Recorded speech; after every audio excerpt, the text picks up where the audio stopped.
Hello friends, मेरे YouTube channel को subscribe करें, साथ ही बेल आइकन को भी प्रेस करें ताकि आपको आगे नोटिफिकेशन प्राप्त होते रहें। यदि आप मुझसे टेलीग्राम पे जुड़ना चाहते हैं तो टेलीग्राम पे लक्ष्य विथ भावेश गजपाल लिख के सर्च करेंगे तो आपको मेरा चैनल मिल जाएगा। साथ ही यदि आप मुझसे फेसबुक पे जुड़ना चाहते हैं तो ज्ञानदा ट्यूटोरियल्स महासमुंद लिख कर सर्च करेंगे तो आपको मेरी कोचिंग संस्था मिल जाएगी। आप उसमें मुझसे जुड़ सकते हैं। टेलीग्राम पे मैं फर्दर आगे क्विज़ के क्वेश्चन और वीडियोस के लिंक भी डालता हूं, तो आप उससे जुड़कर पूरे वीडियोस के लिंक एक साथ प्राप्त कर सकते हैं। साथ ही यूट्यूब पे मेरे चैनल को सब्सक्राइब कीजिए और शेयर कीजिए। धन्यवाद।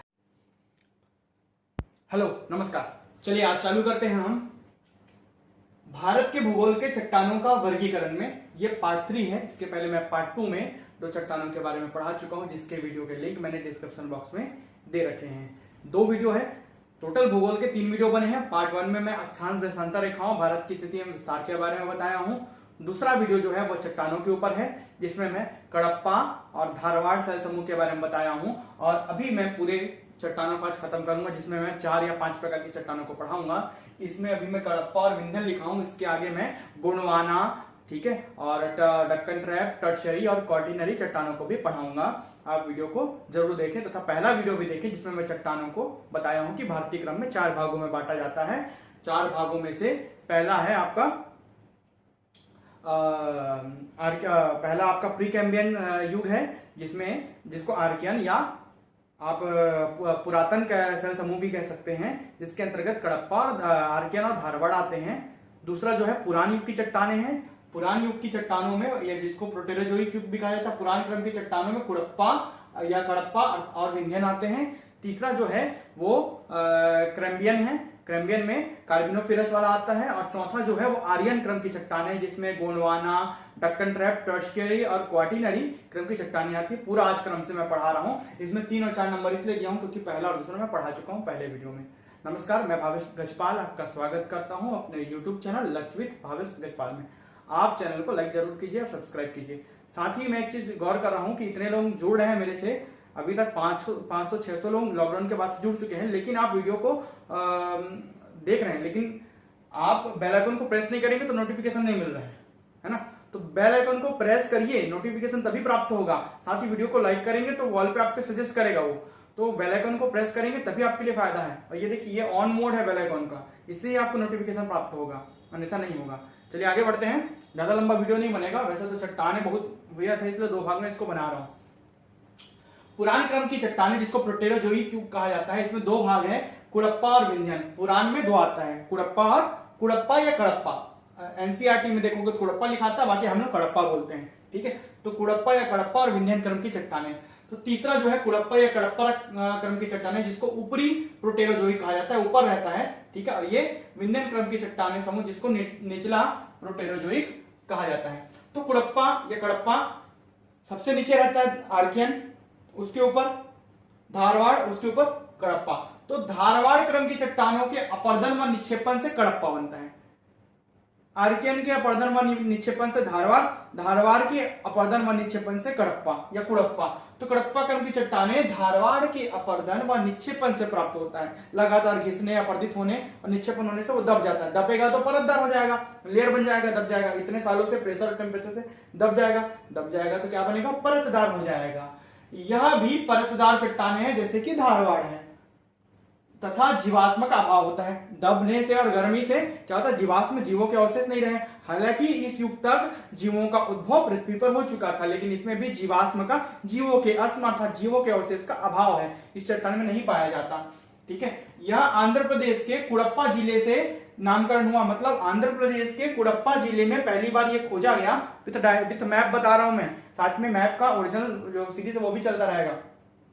तो आंध्र प्रदेश के कुड़प्पा जिले से इसका पहली बार खोजा गया, इसलिए इसका नाम कुड़प्पा या कडप्पा क्रम की चट्टानें रखी गई। इसके अलावा यह आंध्र प्रदेश के कृष्णा, गोदावरी नदी घाटी तथा पापाघनी नदी घाटी, कृष्णा और गोदावरी नदी घाटी और पापाघनी नदी घाटी में यह पाया जाता है। कौन सा चट्टान? कडप्पा चट्टान। इसके अलावा पूर्वी राजस्थान, ये देखिए जो काला कलर में लिखा है ना, वो कडप्पा शैल समूह, जो नीला में है वो विंध्यन शैल समूह। यहाँ पर इंडिकेशन दे दिया हूँ मैप में कि काला वाला कडप्पा है, नीला वाला विंध्यन है। आगे विंध्यन भी पढ़ाऊंगा इसी में। तो राजस्थान, पूर्वी राजस्थान, कौन सा? पूर्वी राजस्थान के इलाका। इसके अलावा मध्य प्रदेश तथा मध्य छत्तीसगढ़, मध्य प्रदेश का साइड वाला इलाका और छत्तीसगढ़ का मध्य इलाका।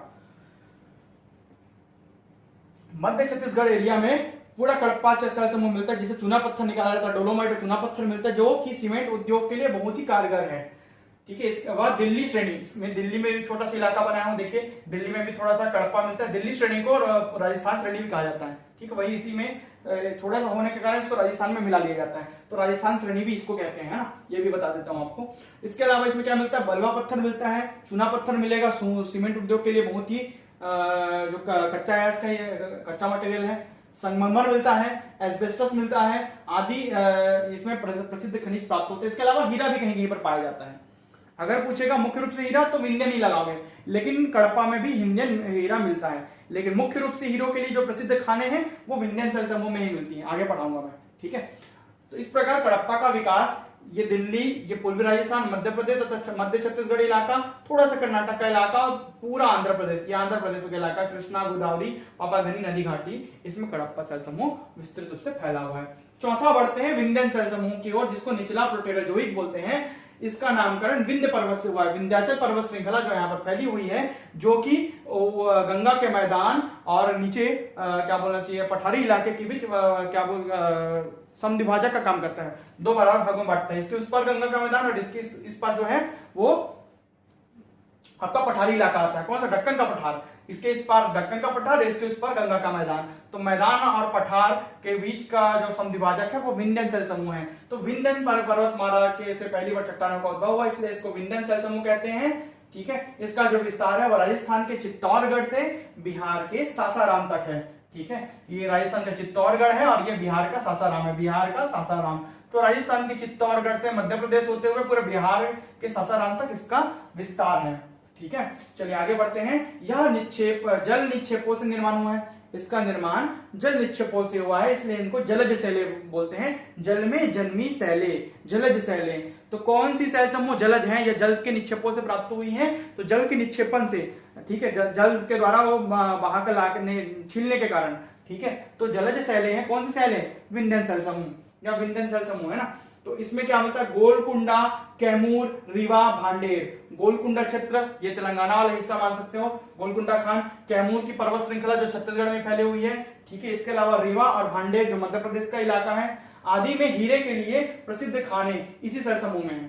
ठीक है, जो भी हीरे की खाने हैं वो गोलकुंडा, कैमूर, रीवा और भांडेर में है, और वो सभी जो है ना वो सभी विंध्यन सेल समूह से बने हुए हैं, विंध्यन सेल समूह से मिलते हैं। तो हीरा कहां से मिलेगा? विंध्यन सेल समूह से मुख्य रूप से। और बड़ी बड़ी जितनी खाने हैं, जो सबसे प्रमुख खान गोलकुंडा की खान है, सभी विंध्यन सेल समूह में उपस्थित है।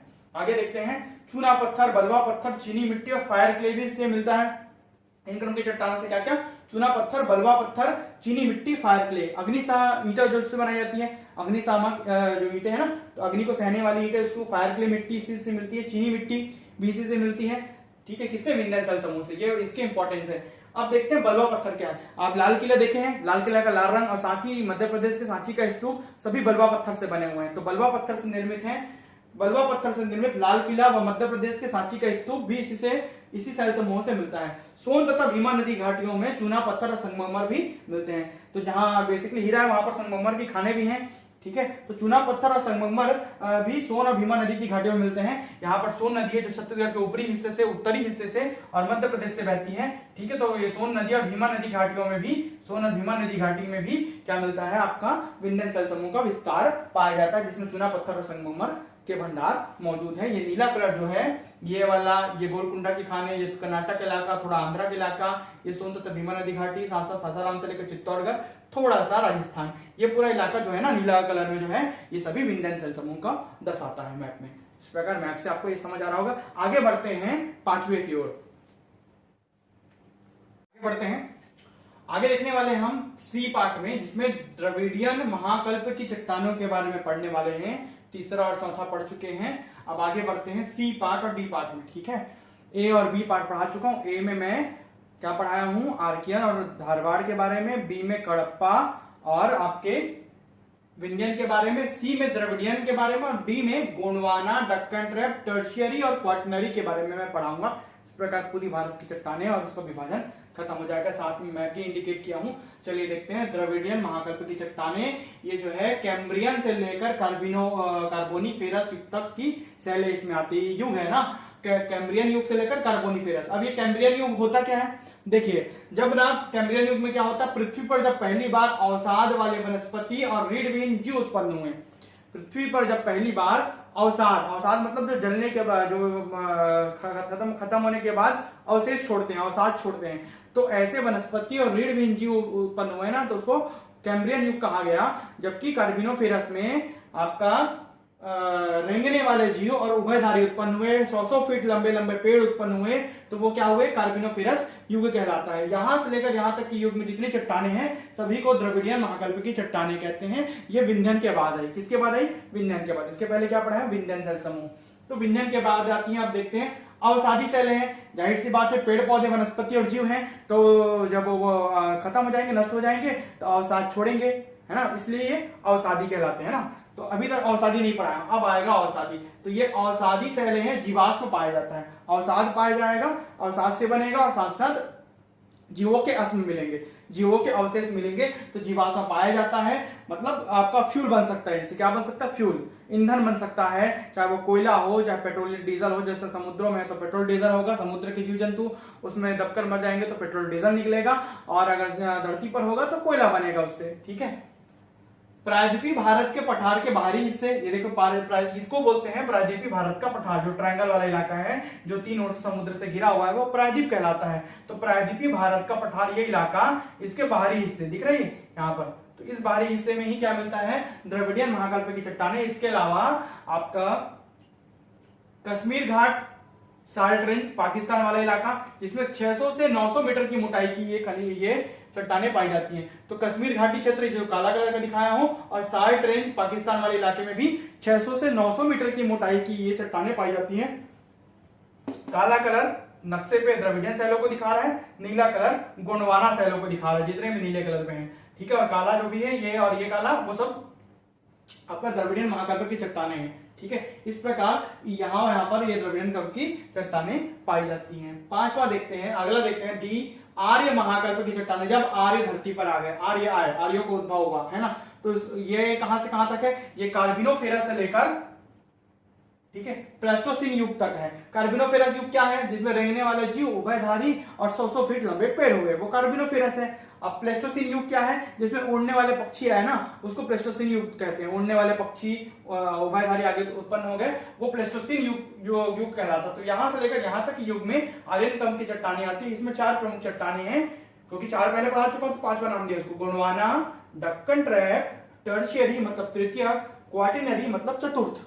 इस क्रम की चट्टानें, ये चारों चट्टानें हो गई तो पूरे 8 के 8 चट्टानें खत्म हो जाएंगी। तो ये सभी आपका आर्य महाकल्प की चट्टानों में शामिल हैं। 5वां पढ़ते हैं, गोंडवाना शैल समूह, इसी का पहला और क्रम में 5वां, इसी का पहला है और पूरे चट्टानों में 5वां है। तो 5वां क्रम है गोंडवाना शैल समूह। इसका वर्गीकरण नहीं है ना, इसलिए इसमें नंबर नहीं दिया हूं, इसमें वर्गीकरण है। हम लोग को ऐसे ही पूछता है भारत के इतिहास के, भारत के भूगोल के परिप्रेक्ष्य में, छत्तीसगढ़ के पेपर पे, तो हम लोग उसी वैसे ही पढ़ा है और मैं वैसे ही पढ़ा रहा हूँ, ठीक है। तो गोंडवाना शैल समूह, इसका निर्माण वनस्पति और जीव अवशेषों व अन्य निक्षेपों से हुआ। वनस्पति और जीव जंतु जब दब गए ना धरती पर, लाखों करोड़ों साल बाद, वो कोयला बन गए, काले हो गए, कार्बन बन गए। कार्बन बन गया मतलब क्या हुआ, वो गोंडवाना शैल समूह का निर्माण कर लेते हैं। इन शैलों के निर्माण में नदियां प्रमुख कारक रही हैं। नदियां जब बहती हैं तो भ्रंश द्रोणियों में बहती हैं, तो भ्रंश द्रोणियों में नदियों द्वारा, नदियां ही प्रमुख कारक है, याद रखिएगा, नदियों द्वारा लाए गए अवसाद। नदियां अपने साथ बचे कुछ पदार्थ लाती हैं, जीवों के अवशेष और बाकी वनस्पति के अवशेष लाती है, लकड़ी वगैरह वगैरह, तो उनको अवसाद बोलते हैं, कचरा जो होता है ना। तो अवसाद ही क्या कहलाते हैं, बाद में बदलकर गोंडवाना शैल समूह का रूप ले लेते हैं। तो अवसादों के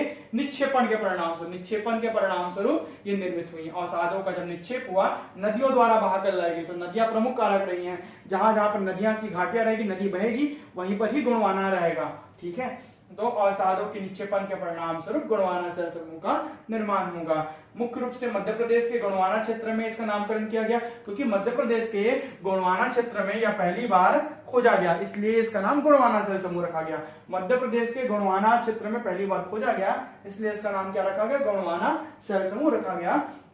दामोदर नदी घाटी, ये है दामोदर नदी घाटी, ठीक है, अपना पश्चिम बंगाल और थोड़ा सा छोटा नागपुर का पठार वाला इलाका, दामोदर नदी घाटी, महानदी घाटी, ये छत्तीसगढ़ वाला इलाका महानदी घाटी, महानदी और उसकी सहायक नदियां तथा उनकी सहायक नदियां, जैसे ऊपर से हसदो, अभी नवीन कोयला क्षेत्र छत्तीसगढ़ में क्या है भाई आपका हसदो नदी घाटी और मान नदी घाटी, दोनों महानदी की सहायक है, तो उनकी घाटियां, अगर महानदी घाटी बोल रहे हैं तो मतलब उनकी सहायक नदियों की भी घाटी में मिलेगा कोयला, तो ऊपर मिलता है कोयला छत्तीसगढ़ में। तो महानदी तथा उनकी सहायक नदियों की घाटियों, राजमहल की पहाड़ियां, ये छोटानागपुर के पठार में राजमहल की पहाड़ियां वाला क्षेत्र जो शिलांग पठार तक जाता है, राजमहल की पहाड़ियां, सतपुड़ा और महादेव पहाड़ी, सतपुड़ा और महादेव पहाड़ी मध्य प्रदेश में है, सतपुड़ा और महादेव पहाड़ी है ना, सतपुड़ा महादेव, और तीसरा उसका मैकल है, तो मैकल हमारे यहाँ जाता है छत्तीसगढ़ में, सतपुड़ा महादेव पहाड़ी तथा कश्मीर घाट, कश्मीर, दार्जिलिंग, सिक्किम और असम क्षेत्र, ठीक है, ये सिक्किम का क्षेत्र है, यहाँ भी मिलता है आपका कोयला और गोंडवाना है ना, ये असम का क्षेत्र है, यहाँ पर भी गोंडवाना मिलेगा मतलब कोयला मिलेगा,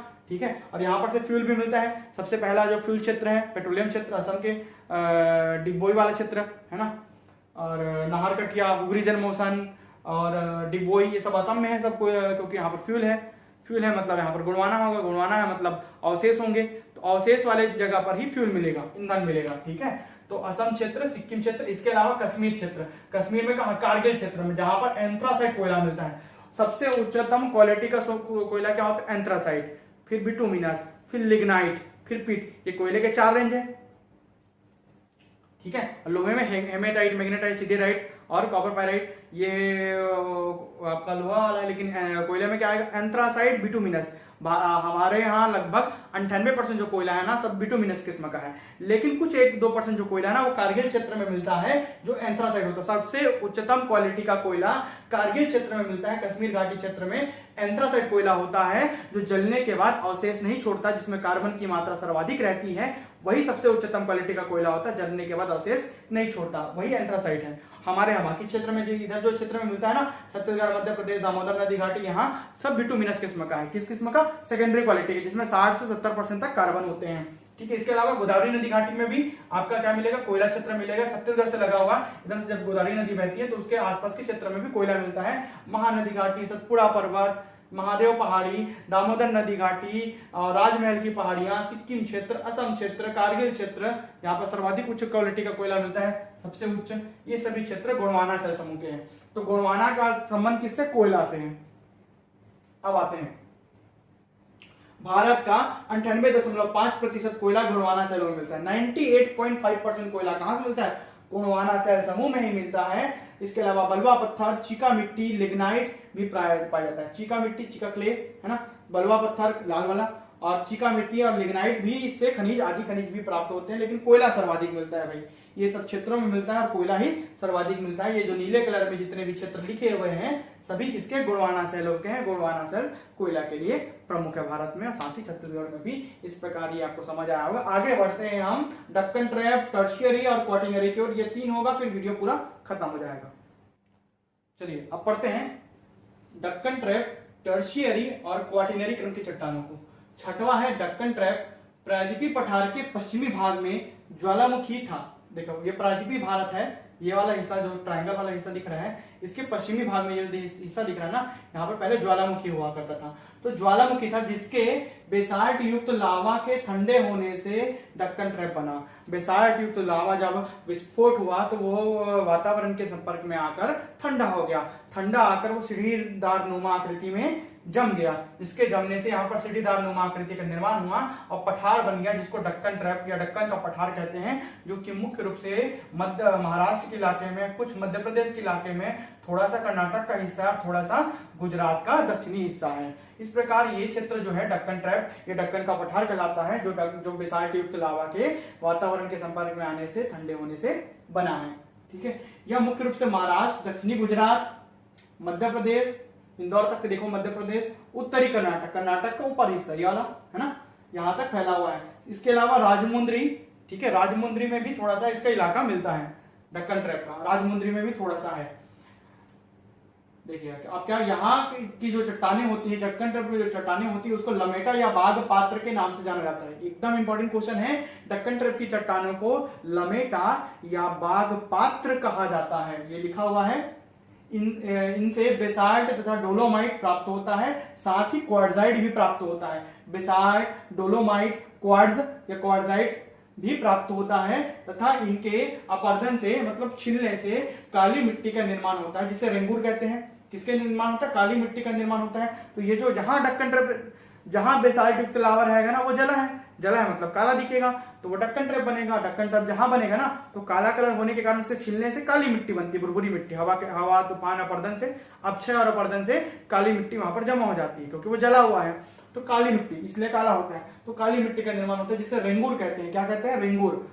काली मिट्टी कपास और गन्ने की खेती के लिए महत्वपूर्ण होती है, इसलिए गुजरात कपास उत्पादन में प्रथम और महाराष्ट्र उसी के साथ ही है ना। तो गुजरात में कपास उत्पादन में प्रथम स्थान पर है, क्योंकि यहाँ काली मिट्टी पाई जाती है। जहां आपका बेसाल्ट युक्त लावा रहेगा वहां पर आपका डक्कन ट्रैप रहेगा, वहीं पर आपकी काली मिट्टी रहेगा और वहीं पर कपास की खेती होगी और गन्ना भी वहीं पर खेती किया जाएगा। जैसे हमारे यहाँ कवर्धा वाले क्षेत्र में, दोनों शक्कर कारखाने कवर्धा में है हमारे यहाँ छत्तीसगढ़ में, तो वहां पर बेसिकली काली मिट्टी पाई जाती है और काली मिट्टी से गन्ने की खेती की जाती है। और इसलिए वहां पर दो प्रमुख शक्कर कारखाने, जो पहला नंबर का और जो अंतिम नंबर का, 4 शक्कर कारखानों में से वो वही है कवर्धा में, छत्तीसगढ़ के कवर्धा पे, कबीरधाम पे, है ना। तो चलिए आगे बढ़ते हैं 7वें जो चट्टानों की ओर, टर्शियरी, इसको तृतीयक जीवकल्प कहते हैं। महाकल्प के अंतर्गत जीवकल्प आता है। महाकल्प 4 ही महाकल्प हैं, ठीक है। प्रीकैम्बियन युग अर्थात आर्कियन आद्य महाकल्प जिसको बोलते हैं। दूसरा जो है आपका पुराण क्रम की चट्टानें अर्थात आपका सेकंड महाकल्प वाला, और तीसरा आपका जो है द्रविडियन महाकल्प वाला, चौथा आपका जो ये पढ़ा रहा हूं चौथा के अंतर्गत आता है आर्य महाकल्प, तो उसके अंतर्गत जीवकल्प होता है। तो टर्शियरी को तृतीयक जीवकल्प भी कहते हैं इस क्रम की चट्टानें। तो यह चट्टानें प्रायद्वीपीय भारत के तटीय क्षेत्र, तट है ना, प्रायद्वीपीय भारत के तटीय क्षेत्रों में मिलता है, मतलब बेसिकली आपका ये हिस्सा, ये तट वाला हिस्सा है ना, मुख्य रूप से इन तटीय इलाकों में ये पाया जाता है। प्रायद्वीपीय भारत के तटीय क्षेत्रों में ये मिलता है, जैसे कि केरल तट हो गया आपका, पूर्वी तट हो गया, ये पश्चिमी तट के केरल तट में मुख्य रूप से टर्शियरी क्रम की चट्टानें मिलती हैं, जहां पर आपका किसका खेती होता है? मसालों की खेती होती है, ठीक है, बादाम वगैरह उगाए जाते हैं। और इसके अलावा इधर आपका पूर्वी तट में भी मलाबा तट वाला हिस्सा आ गया, इसमें भी टर्शियरी क्रम की चट्टानें आपकी मिलती हैं। हिमालय के लद्दाख जास्कर श्रेणी, ये ऊपर भी पूरा हिमालय पर्वत पूरा टर्शियरी क्रम की चट्टानों से ये बना है। इसका मतलब हिमालय एक नवीन पर्वत है, क्योंकि टर्शियरी क्रम की चट्टानें 7वें नंबर पे आ रही हैं, समझ आ रहा है। हिमालय एक नवीन पर्वत है। सबसे पहला अरावली जो कि धारवाड़ से बना, ठीक है। फिर उसके बाद आपका विंध्यन आता है बीच में, विंध्यन पर्वत श्रृंखला, क्योंकि विंध्यन क्रम 4थे नंबर पे आता है। और उसके बाद टर्शियरी से बना है हिमालय प्रमुख रूप से, तो नवीन हिमालय नवीन पर्वत है इसलिए, है ना। तो हिमालय की लद्दाख और जास्कर श्रेणियां क्षेत्रों में उत्तर प्रदेश के शिमला, गढ़वाल, रानीकोट, ये पूरा इलाका है, शिमला, गढ़वाल, रानीकोट, उत्तर प्रदेश, उत्तराखंड वाला इलाका, यहां भी पूरी टर्शियरी क्रम की चट्टानें पाई जाती हैं। टर्शियरी शैलों में खनिज तेल मिलता है, जैसे कि पेट्रोलियम वगैरह से संबंधित है। किससे संबंधित है? यही क्वेश्चन पूछा गया था सीजीपीएससी पे कि टर्शियरी क्रम की चट्टानें किससे संबंधित है? तो टर्शियरी क्रम की चट्टानें खनिज तेल से संबंधित है, अर्थात पेट्रोलियम वगैरह से संबंधित है, ये याद रखिएगा। चूना पत्थर, कोयला, मुल्तानी मिट्टी और लिग्नाइट भी मिलता है। मुल्तानी मिट्टी भी इसी से मिलता है, याद रखिएगा। चूना पत्थर, कोयला तो कॉमन है, मुल्तानी मिट्टी भी इससे प्राप्त होता है। किससे? टर्शियरी क्रम की चट्टानों से। ये इंडिकेशन, इसके अलावा ये जो नीला कलर में है वो सब टर्शियरी क्रम की चट्टानें हैं। काला कलर में जितना भी डक्कन ट्रैप है और नीले कलर में टर्शियरी क्रम की चट्टानें हैं। अंतिम चट्टान सबसे नवीन 8वां, और ये चट्टाना खत्म हो जाएगा, क्वार्टिनरी या चतुर्थ जीवकल्प की चट्टानें। सबसे नवीन चट्टान, अगर क्रम में सबसे नवीन बोलेगा तो क्वार्टिनरी ऑप्शन में नहीं है तो टर्शियरी, ठीक है। गंगा के मैदान, सतलज के मैदान, गंगा मैदान, सतलज मैदान के मुहाने, गंगा सतलज के मैदान के मुहानों पर, नदियों के मुहानों पर बेसिकली ये चट्टान कांप के रूप में जमा होती है, कांप, ठीक है। तो अतिरिक्त प्रायद्वीपीय भारत के पठार के नर्मदा नदी, ताप्ती नदी, महानदी, गोदावरी नदी, कृष्णा, कावेरी नदियों के मुहानों पर कांप के नवीन निक्षेप के रूप में पाई जाती है। किसके रूप में? कांप के नवीन निक्षेप के रूप में यह पाई जाती है। नवीन निक्षेप होता है और कांप के जैसा, मतलब बहा कर लाया गया जो है वही पदार्थ होता है। तो कांप के नवीन निक्षेप के रूप में ये पाई जाती है। बादाम, अखरोट, जाफरान की खेती की जाती है, करेवा सरोवरी निक्षेप कहते हैं, ठीक है, जहां पर मुख्य रूप से बादाम और अखरोट तथा जाफरान की खेती की जाती है। करेवा सरोवरी निक्षेप में यहाँ पर क्वार्टिनरी क्रम की या चतुर्थ जीवकल्प की चट्टानें पाई जाती हैं। बेसिकली कांप के रूप में, नवीन निक्षेप के रूप में नदियों के मुहानों पर ही ये मिलेंगी, ठीक है। तो इसको इंडिकेशन नहीं किया हूं क्योंकि नदियों के मुहानों को, हर नदियों को बताना संभव नहीं है। तो इस प्रकार से चट्टानों का पूरा टॉपिक खत्म हो जाता है। महत्वपूर्ण जो है उस महत्वपूर्ण बिंदु को देख लीजिए और उतार लीजिए। पहला वीडियो भी जरूर देखें, साथ ही वीडियो को लाइक कीजिए, शेयर कीजिए और पार्ट 1 के लिंक मैंने डिस्क्रिप्शन बॉक्स में दे रखे हैं। बेल आइकन जरूर प्रेस करें। जैसे ही बेल आइकन प्रेस करेंगे नोटिफिकेशन तभी प्राप्त होगा। इतने लोग जुड़ हैं फिर क्या फायदा, है ना। धन्यवाद।